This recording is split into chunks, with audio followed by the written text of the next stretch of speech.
and all this, and so we had a huge superiority complex living up in Northern California. And I always thought we were going to stay in Northern California. I never thought we'd ever move to Southern California. But, however, I don't know how my mother pulled it off. We never had any money, and it's just she and I. But and your father died? No, my father and mother were divorced when I was right. one. Yes, okay. When I was one. That's right. And then he didn't have any money, so he didn't have any contact with me until I turned about 12 or 13. Right. Then we reestablished.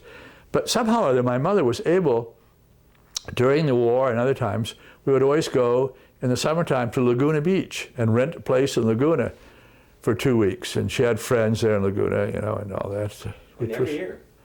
Well, several years in a row. Really? Yeah. And what I'm sorry, and you were how old? I was young. We were living in Los Altos too. I don't know, 8, 9, 10, 11, 12. What were your memories of Laguna compared to what? Well, it wasn't that crowded as it is now. I didn't know it was a gay colony and all the artist stuff. And it was I remember Emerald Bay. No, I don't remember that at all. Okay. I remember Emerald Bay, which was a private beach, but we'd have sometimes permission to go to it. And I remember we had our first fireplace there, and I ran around getting wood, and I was so excited to have a fireplace and burn wood in a fireplace, even though it was summertime. And we always took the daylight. And then I used to take the daylight down to see my father. The daylight was the train that went from San Francisco, then not Oakland, but really San Francisco, down to Los Angeles. And I would take it by myself as a 9, 10, 12-year-old. What happened to that train station? I don't know. Well, they don't go to San Francisco anymore. They go to Oakland. You have to take the ferry across. I know. Yeah. And the daylight was, went faster and didn't worry about. It was a good train. Right. Oh. Then I was a bad boy when I started going to see my dad, my real dad, who lived down in Orange County, and he wanted me to come and see him more often. I said, "Well, I'll come and see you if you fly me down instead of if I have to take the train." Oh, and I remember one time being on a DC-6, a prop plane, and we had taken off from Los Angeles. I looked out the window, and I saw these islands. I didn't even know about them. And it was Santa Cruz. It was the Channel Islands. I had no idea they even existed until I saw them from the plane. But the other thing you asked me about flying to New York. The other thing about those days in the prop planes, they never flew above 16,000, 17,000 feet. So you always got a much better view of everything than you do with the jets, which are up at 30,000 feet. Yeah. Although rougher, and more people got airsick. But you flew the Constellation. Oh, I flew in a Constellation, yeah. And I was going to ask you you're such a world traveler. Your experiences of traveling back then, as far as how people dress. Well, it was far more fun. It was far more. In the old days, you had to be sort of in the upper classes to fly. Now the plane is like the Greyhound bus. Right. In the old days, the bus and the train, were for the poor people, and only the wealthy people could fly. But they didn't have non-stop flights. You always had to stop and refuel. Mm-hmm. And I remember when I was in Paris the first time, a friend of my mother's came to visit us, and she was flying home for Christmas. And we went out to Orly. And in those days, they had DC-4s or DC-6s, and the plane had to stop in Shannon, Ireland, refuel, then in Gander, Newfoundland, and then to New York. And it took 18 hours just to get from Paris to New York. And the weather turned bad, and they couldn't go. The flight couldn't go, and so all the pilots, we were at a hotel, the TWA hotel with all the stewardesses and the pilots, and I went into the bar, and I was talking to all these pilots, because I loved flying pilots, and they were all drinking like mad because they wouldn't make it home for Christmas. And finally the bartender kicked me out, because he thought I was sort of keeping the people from drinking. It wasn't because there was a law against it. But we had gone out to Orly, and everybody was getting ready to get on the plane, and then all of a sudden the weather report came in and they couldn't fly. I mean, it's so different than today, because today the jets fly above the weather. Right. But in those days they had to fly through the weather, and that's why you had so much more turbulence. Mm-hmm. But you saw so much more. Right. And but the most difference thing was that going to Europe by ship, there was always a party before you went. People came down, and then they would say, on the dock? No, the party would be in your cabin. They would come. They were allowed on the ship. Your friends would be. Or your friends would come. All right. Your friends would come, and Betsy always tells the story about when I was in the Army, and she came to visit me, and she came over on the Liberté, another French line. Mm-hmm. And her real father lived in upstate New York, but he had never written or called her that he was going to come. She had told him she was leaving. And a lot of our friends from Park College were in New York, and she had a party the night before, and they all came down to the ship, but they got there late, and her father had been real father had been waiting for 4 hours. And then just as she got there into the cabin, they did the all ashore that's going ashore, so she didn't have any visit with her father. She felt really guilty. But the father should have let her know that he was coming. Mm-hmm. But she had all these people she'd partied with the night before, you know, I mean, you don't take a party out to the airport with you and party at the airport before you get on. Although, I think on the plane. I think when we were, it was a pretty big event when we sometimes go to the airport. The whole family would go. Okay, yeah. We'd be dressed up every. Well, we were bad. We were bad when we were going to college just outside of Kansas City. We used to go to the airport, and in the old days they had those stands that would go up to the door, and some poor guy would get up. We'd all yell, "Dad, Dad, Dad!" And one time I took Betsy after a prom. And she had her dress on, and we went up to the control tower, and they let us watch and all that sort of stuff. And and we used to go down, when the jets first came in, the 707, we'd go down the end of the runway and watch it take over right over our heads. You know, that was good. I was always interested in flying. TWA headquarters was in Kansas City. Oh, really? Okay. So, you know, the people were so formal back there when they flew. Yeah, you got dressed up. Hey, when I can't find the picture. No, there were no. Right. No, there was a purser though on the foreign flights, and I almost applied for a job at TWA to be the purser. Now, what is a purser? The purser is the head of the stewardesses, and they would have her male because they didn't trust the females. I thought, what a job! Mm-hmm. Fly to Europe and be in charge of all stewardesses. Yeah, right. Yeah, that'd be a great deal. Yeah. And I spoke French, so I thought that would help me get the job. But I'm glad I didn't do it. I mean, it's become so boring now to be a flight attendant. But you're right, it was all women. And in fact, in the very beginning, not only had to be women, they had to be nurses. You know, it was very, very, back in the 30s when it first started. Okay. Yeah. But, I can't find this picture, but the day we flew to New York, I had a gray suit with a tie and a hat, you know, as a 12-year-old going up to the plane. I mean, you're quite right. People really got dressed up. They did. None of this tennis shoes thing and all this. Oh, yeah, and they're, T-shirts and... No, none of that, no. Dressed the way I am right now. Yeah.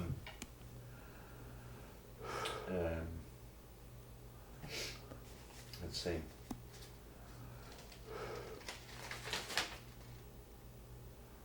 Okay. You had to pawn, back to Paris, you had to pawn your...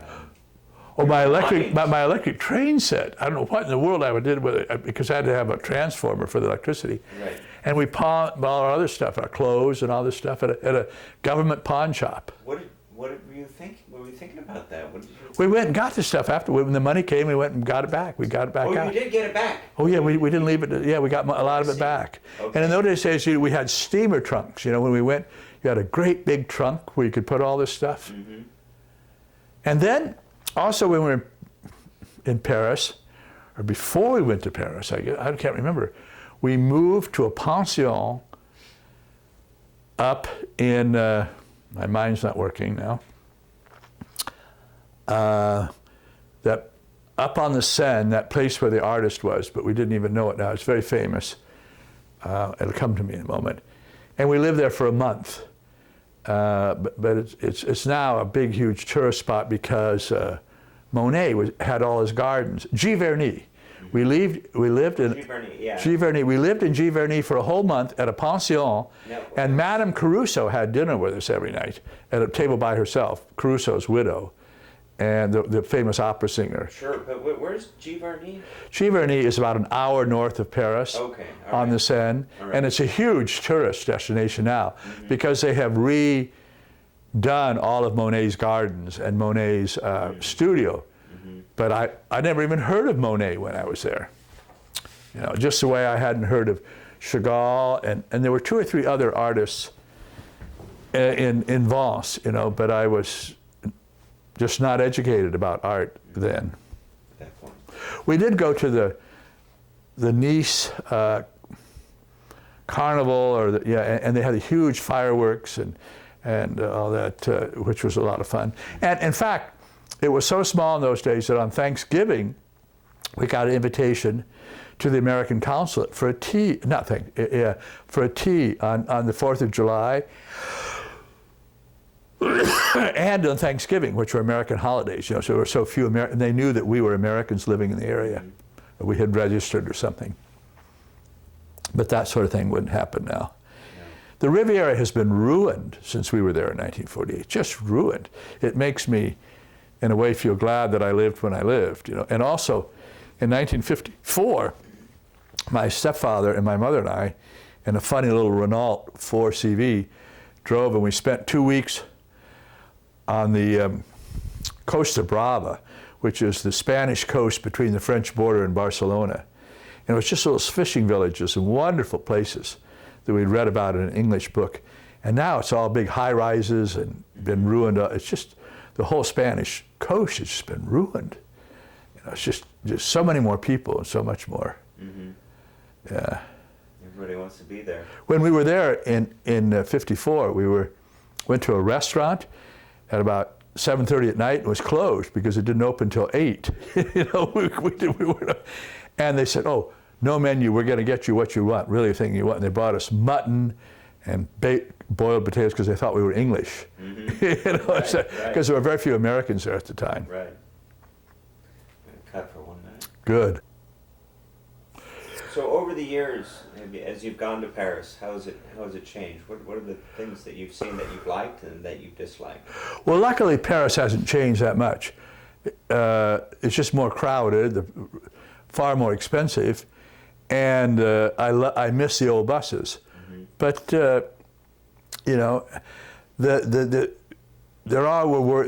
one change I didn't like was that Montparnasse building, which is about 40 stories tall, right by the Gare de Montparnasse, because, and I've been up to the top of it, but they wanted to keep everything small. I'm glad they keep Paris. Oh, the other thing that's changed is that over the years, all the buildings were this dark, dark gray from all the smog and so forth, and then they've gone in and they sandblasted them all and made them all nice and white back the way they used to be. So they've really cleaned up the buildings. That's been a big. Sacré-Cœur dark? No, Sacré-Cœur was always white, but somehow it kept clean. Okay. It was made of some sort of marble, but everything else would turn into a really dark, and then they sandblasted it all, and it's made very prettier. And they turned. In the old days, we used to go to the Jeu de Paume, where all the French Impressionists were, in a very relatively small building right on the Tuileries. But now they took the Gare, the railroad station, Gare d'Orsay, Gare d'Orsay, and turned it into the Musée d'Orsay, which is a big improvement. And the Paris restaurants are still wonderful. They're more expensive, but there's just more Americans. And in August, on the Champs-Élysées, you hear more English and German than you do French, because all the French leave. Paris hasn't changed like the Riviera has. The Riviera is really, really bad. Right. It's bumper-to-bumper traffic. You can't even drive into Cannes. I was trying to drive into Cannes. It took me 3 hours, and I just turned around and left. I couldn't. You just couldn't move. Yeah, and that was. This was this was just in 2004. Okay. I don't remember what month of June, July. Yeah, right. It's just too popular, too many people. Yeah. So what do you think of the population of France, the way it's changed? I mean, the influx of Arabs and well, they have a hard time assimilating them. I don't think the French has been as good about assimilating them as we have assimilating others in this country. But why is that? I don't know, because of the same problems we have here, the same problems we have with Hispanics, the unemployment, the schools not being very good, the kids not knowing French, not doing well in school, being alienated. They're having huge problems because they don't allow, France does not allow anybody to wear even a cross or anything, or any bit of religious thing in school. and they tend to congregate. There's Arab sections of Paris that are completely Arab, with more crime and that sort of stuff. So they're 10% of the population is Muslim. And as somebody once said in a film I was showing in my college class, the churches in France are empty.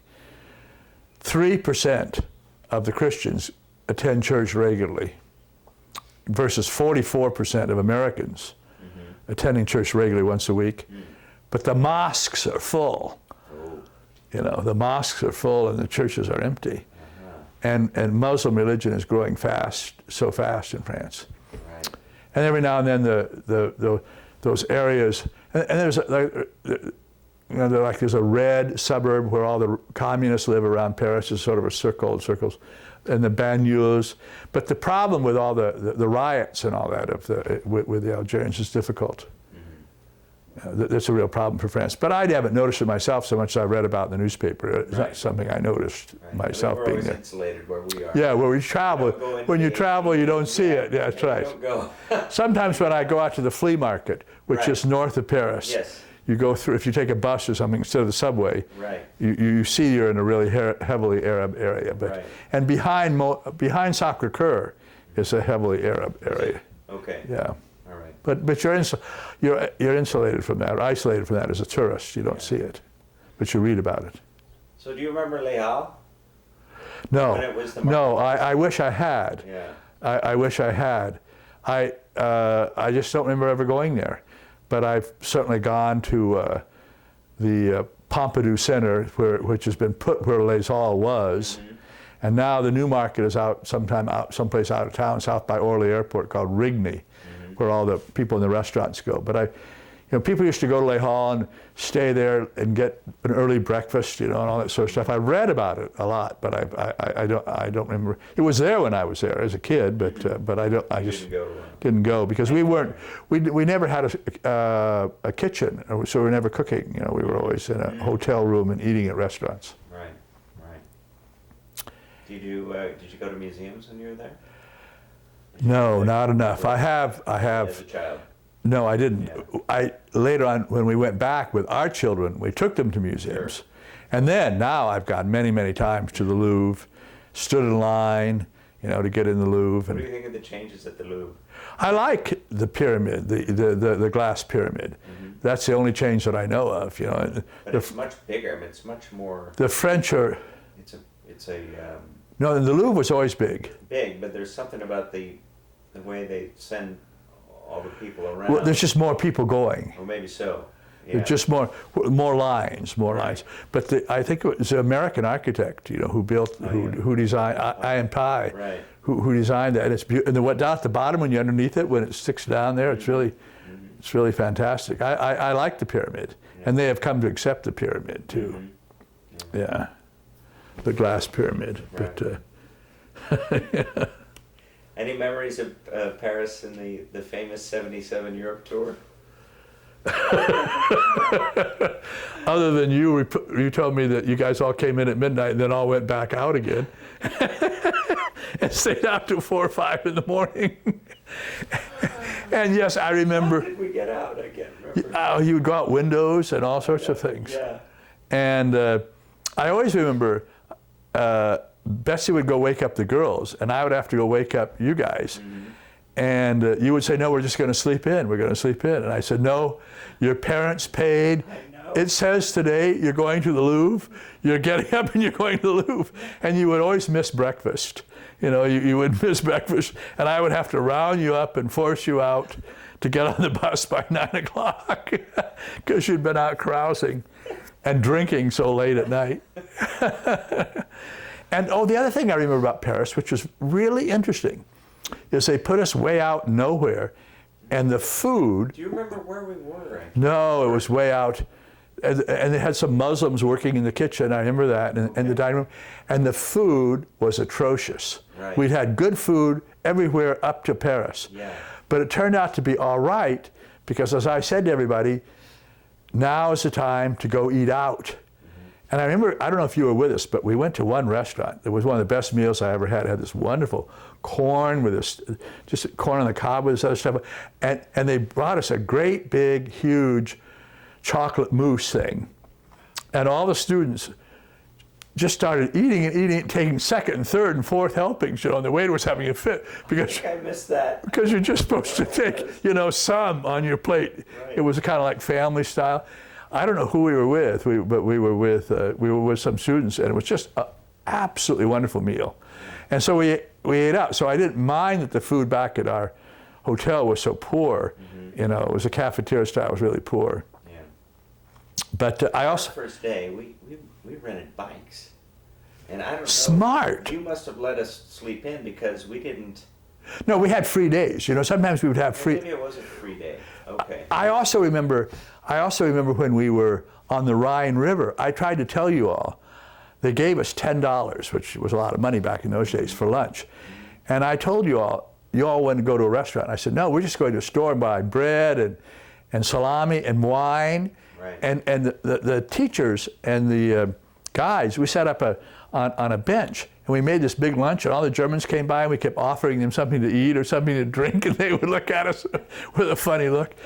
And then we got on the boat, and I remember I had about 4 or 5 bottles of Rhine wine that I'd bought, and everybody made fun of me because they were clinging when I put them up there. Do you remember the trip at all on the boat up the Rhine? Were you? I don't remember that. Well, it was a 4-hour trip. The bus followed us, so we did 4 hours on the Rhine. We went by some of the castles on the Rhine. Yeah.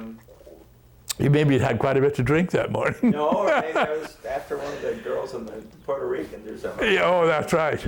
Oh, do you remember on the flight? We were late. First of all, our flight was really late getting into Washington, and our flight was 2 hours late getting into New York. Right. And Greg Norberg from Buena told him we were coming, and he had the door open of the airport because we had to change terminals in JFK, right. and we had a bus that took us, and so we got on that plane. I can't believe how you did that. I called ahead and got the bus waiting for us, so it would all take us there, because I knew we were already out late, right. but it was a charter plane, so they had held the plane for us. Mm-hmm. And we got on that plane. It was a DC-7, one of the old, yes. the first jets that came in, with just one little aisle. Right. And you guys were just partying in the aisle. There were people in the aisle, But when we first got on the plane, we were sitting by these Puerto Rican, an older couple and a younger woman, yes. who were the chaperones or the guides. And they said, they had all those girls in the back. And they said, that their parents thought they were going on an all-girl tour. They had no idea. And I said, well, we have a lot of people that would like to meet them.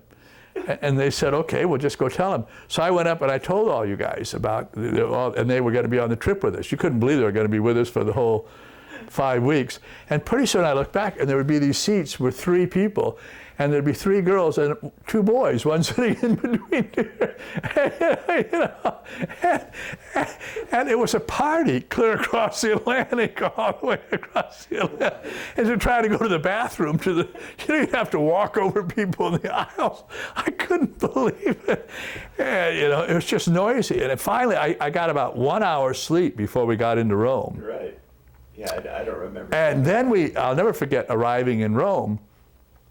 And I really liked our English guide, the girl that got on our bus. Yes, Judy. Judy, yeah. Yes. And Judy was a delight. And the bus driver started driving like mad, driving like crazy. They started racing each other. I don't know if you remember this. They were going, and we were on a 2-lane road, and they were going to go around. They were racing. You couldn't even see. And everybody got kind of scared. And Judy was down in the stairwell. She said, just cling on, everybody, just cling on. And I remember, you guys were really scared. And I said, welcome to Italy. Welcome to Italy. This is Italian drivers.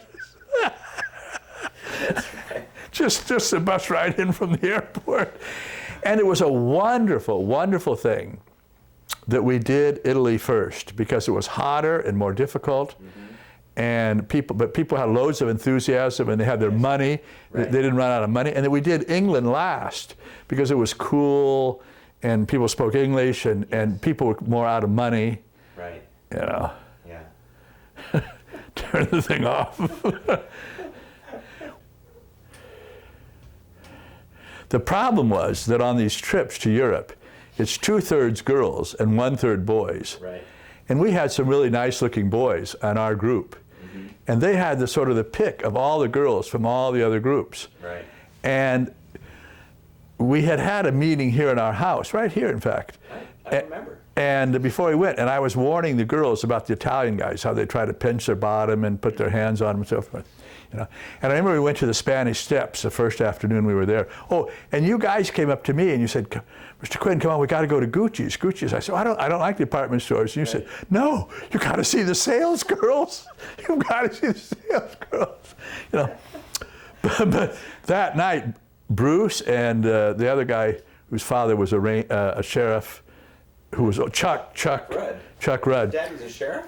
His dad was a sheriff in Ojai. Oh, I didn't know that. And they, you know, we got back at midnight and they hadn't come back yet. They were with 2 of the Puerto Rican girls. They said they're having so much fun they're never going to come back from Rome. They came in about an hour later.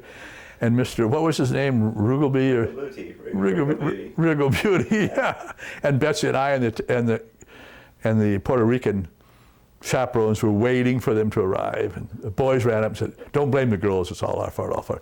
Our fault." Anyway, what happened when we got to Florence was that all our girls came to us and said, "The boys aren't staying with us at all. They're just going off with all the Puerto Ricans, and they're just, you know." And we were going to a discotheque that night, and they said, "We're scared in Italy. We want the boys to stay with us." So I called all you in, and I had a talk, and I said, "You got to stay with the girls. You know, I promised them you'd look after them in Italy." So we went to this space electronic discotheque in Florence, and Betsy and I got in for free because they were so happy to have chaperones, you know, and you get a little ticket for a drink or whatever. And you guys escorted the girls there, and then you never danced with them, one dance. They had a fit, you know. But then they began to find Italian boys who would dance with them, and it wasn't so bad. But some of them had crushes on you guys, and you just treated them like dirt. It was terrible.